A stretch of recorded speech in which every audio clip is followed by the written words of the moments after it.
Definitely did what no one else could do through sheer determination. And boy, he was such an advocate for so many in rural America, championing causes for farmers, ranchers, and the youth of the FFA. His dedication even extended to launching coverage of events like the National FFA Convention and Expo in Indianapolis to viewers across rural America.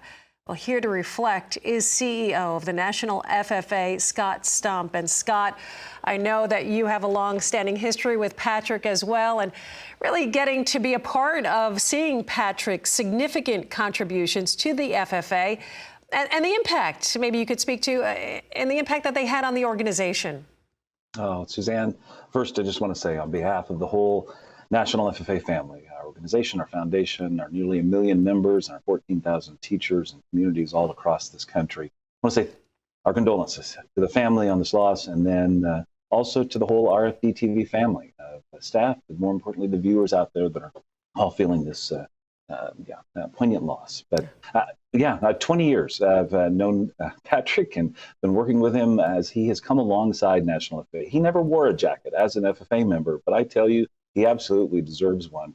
And because he was a champion, as you mentioned, for the youth and really getting the message out and putting the National Convention into homes where grandparents and parents and others could watch their young people succeeding and at the highest level and be a part of that experience with them. I'm watching now some footage of him with some FFA students, and he really put the time in. And it's one thing I think that really stands out, that, you know, not only was he the driving force before, you know, for launching this media group, he was there. He was present in so many events, really shaking hands and getting to know the people of rural America, and here, of course, specifically with FFA students. You know, Scott, I'm sure you have some maybe favorite memories you can speak to, you know, in working with Patrick. Anything that stands out to you? Well, you know what? Over the years, he made me laugh. He made me think, because he was always challenging with a new idea of a new thing we could be doing.